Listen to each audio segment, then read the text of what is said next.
Alors aujourd'hui, extraction du miel. Donc on prépare la miellerie. Voilà l'appareil dans lequel je vais mettre les cadres de la hausse, l'extracteur. Tout est prêt. On va aller récupérer les hausses. Hier, j'ai posé le chasse-abeille. Je vous montrerai tout à l'heure de quoi il s'agit. Et donc le chasse-abeille a pour but de laisser passer les abeilles dans un sens et pas dans l'autre. Donc normalement, 12 heures après la pose de ce chasse-abeille, celles qui sont redescendues sont restées en bas dans le corps de ruche. Et en principe, dans la hausse, il y a moins, voire pas d'abeilles. Allez, c'est parti.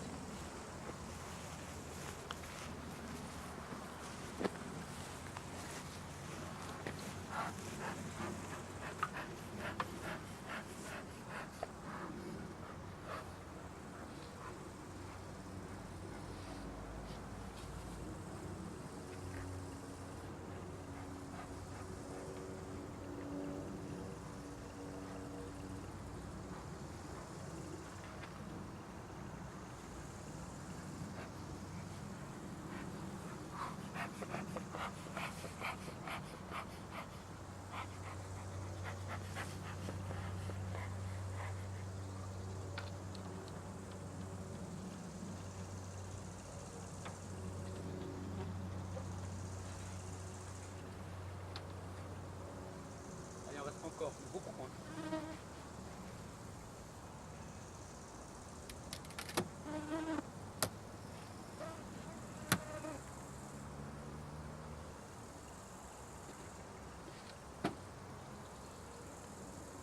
Très peu d'abeilles.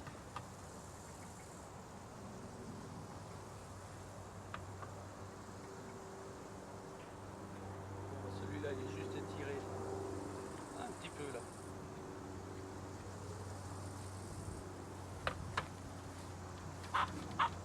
Je te le laisse l'amener dans la miellerie. Tu peux le poser dans l'extracteur. Ah, une poule qui a pondu son œuf.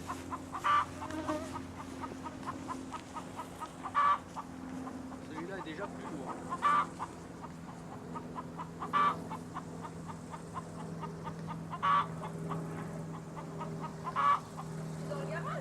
Ouais, l'extracteur il est dans le garage.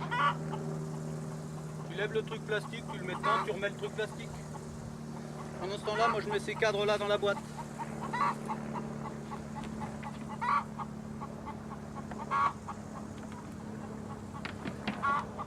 Voilà. Donc bah, tout se passe bien.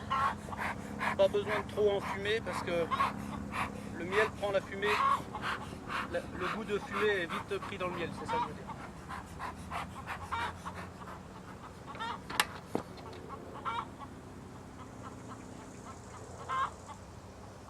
Voilà, encore un très beau cadre. Perculé à 100%.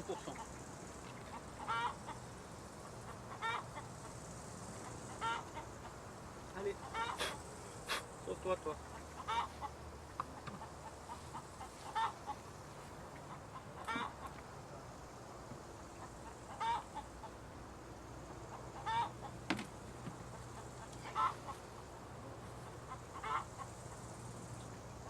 En fait, le chasse-abeille a très bien fonctionné. Sans ça, les cadres seraient recouverts d'abeilles.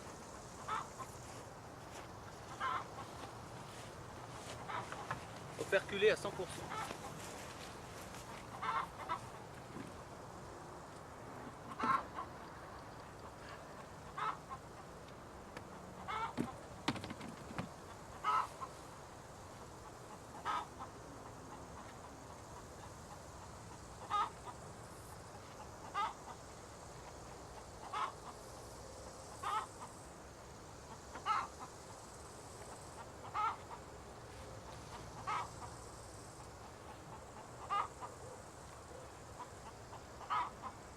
Ça pèse, hein.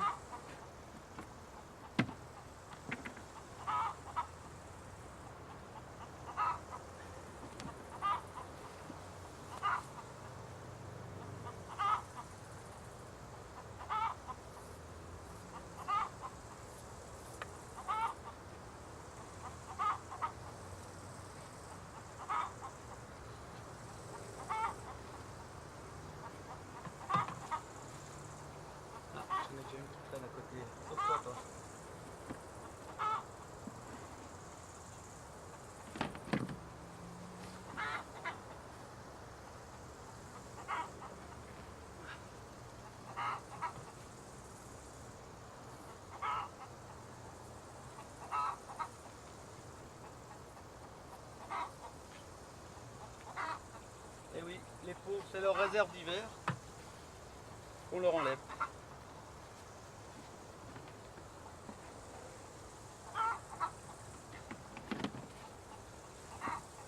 Là ça va, elles sont pas agressives, tout se passe bien.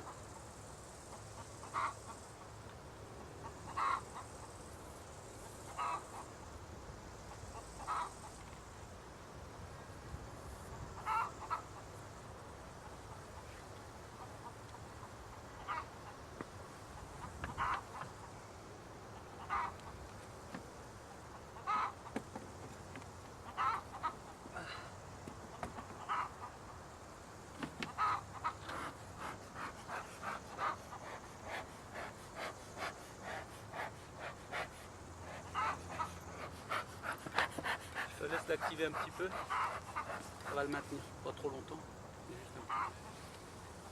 Pas besoin d'aller vite. Ah dis donc, il y a une guêpe qui est en train de se servir. Elles n'ont pas traîné les guêpes à sentir l'odeur du miel. Hein.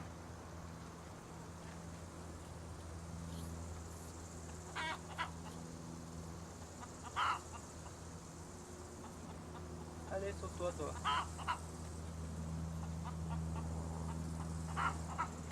Voilà, on va déjà pouvoir enlever ça.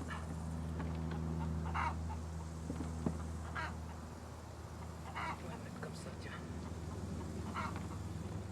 Voilà.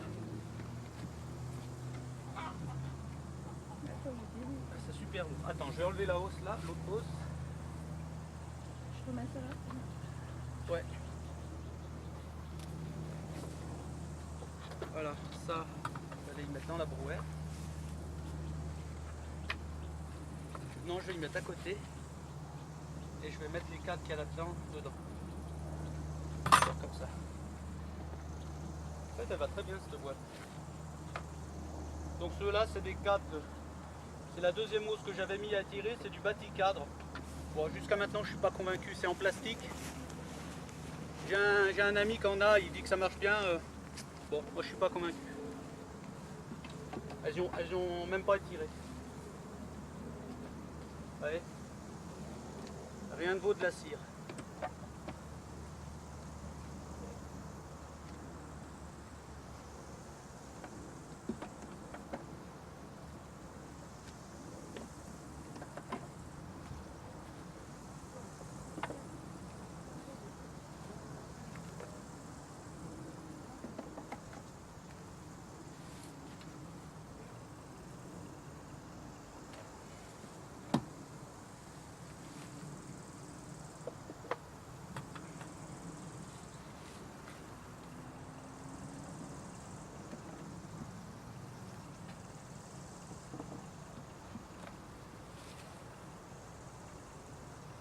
Ouais. Elles avaient déjà assez, je pense. Il y avait peut-être plus de ressources. La mielée était passée, il n'y avait plus de ressources peut-être pour relancer la deuxième hausse. Ouais, elles n'ont rien étiré. Bon.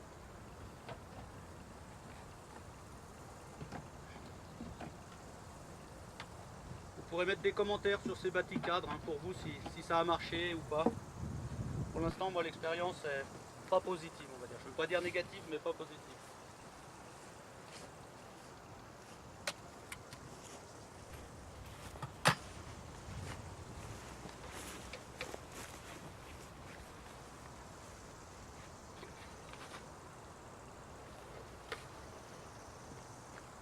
Voilà. Donc je vais leur poser le nourrisseur.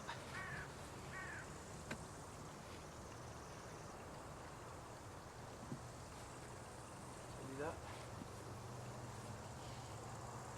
Là, il va falloir que j'en fume un peu.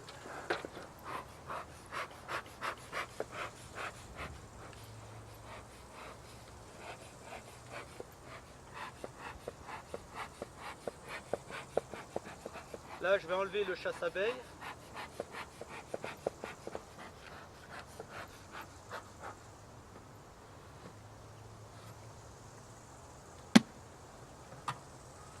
Ça va me permettre de jeter un œil à cette colonie qui a l'air très populeuse. Ouais.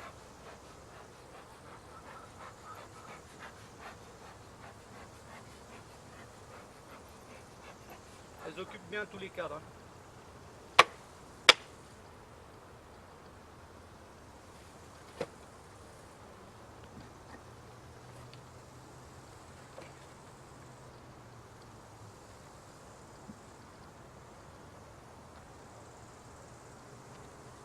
Voilà.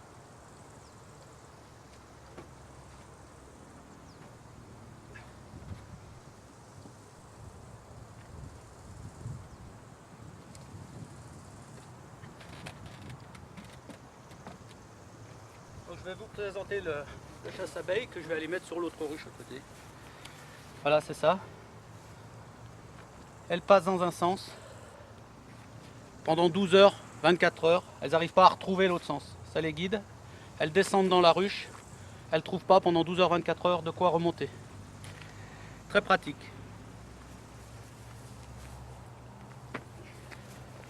Donc prochain à la miellerie. Bon ben voilà. Extraction de la première hausse. Les cadres sont super bien operculés. Donc la cire blanche qu'elle fabrique et qui sert à fermer chaque cellule quand le miel il a atteint la bonne hygrométrie, en dessous de 18% d'hygrométrie. Il va falloir extraire ça. Donc au couteau, enlever la cire blanche et faire tourner les cadres dans l'extracteur ici.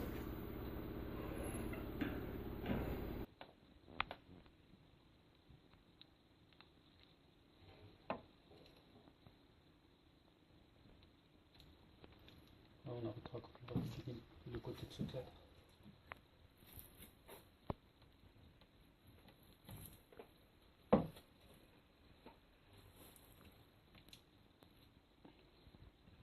Et cette cire là d'ailleurs elle est très recherchée, la cire d'opercule, parce qu'elle elle contient pas de produits chimiques dus au traitement qu'on fait contre le varroa. Okay. Les apiculteurs qui ont beaucoup de ruches, donc beaucoup de boulot au niveau miel, ils la revendent cette cire pour refaire des cires gaufrées.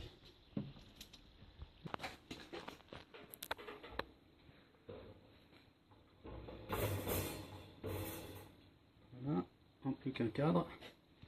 Par contre celui-là comme il est plus léger, ça va tourner un peu bancal. Alors extraction, donc un opérateur à la manivelle, c'est Alan. Vas-y plus vite. Tu peux y aller. Voilà, faut aller progressivement. T'as compris, hein? Pas que les cadres prennent trop de jet d'un coup.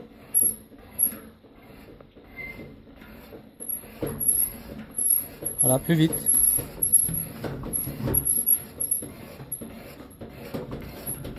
Voilà, on voit déjà le miel qui commence à être extrait, puisque sur les bords, sur les parois, ça commence à partir. Et là, ça cabote beaucoup à cause du cadre qui est plus léger, c'est pour ça. Je m'en doute.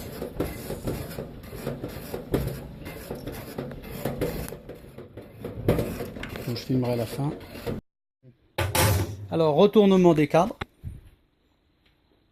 On a extrait d'un côté. Donc voilà.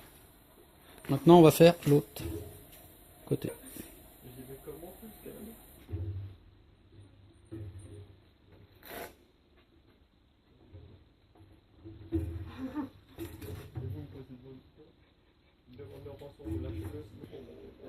Voilà.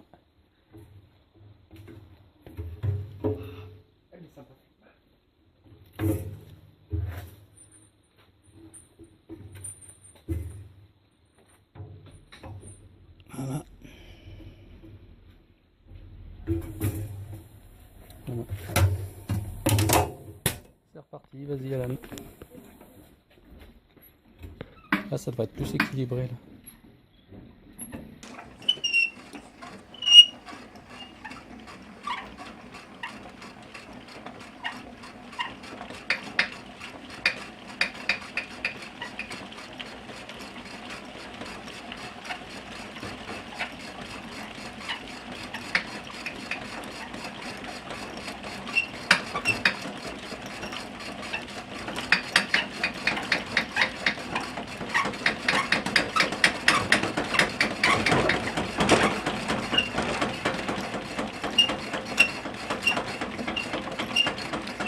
Voilà, pas tourner trop vite, faut pas non plus déformer la cire. On va retourner les cadres vers l'autre côté.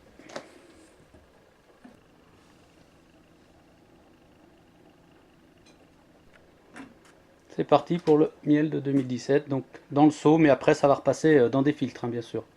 Et dans un maturateur une semaine.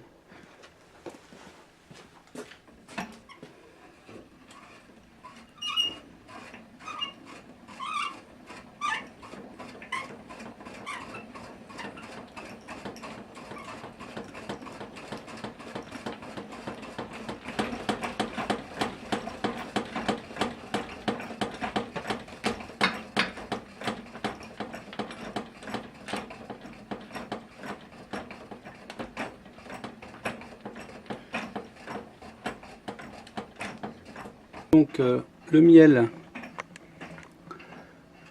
qui était dans le seau, je l'ai vidé dans les passoires, enfin dans les tamis, pour le tamiser d'un gros grain, puis d'un second grain. Et là il est en train de s'écouler dans le bac maturateur. Ça va rester une semaine dans ce bac, c'est-à-dire que les impuretés vont remonter, je vais les écumer, et puis après seulement je pourrai mettre en pot.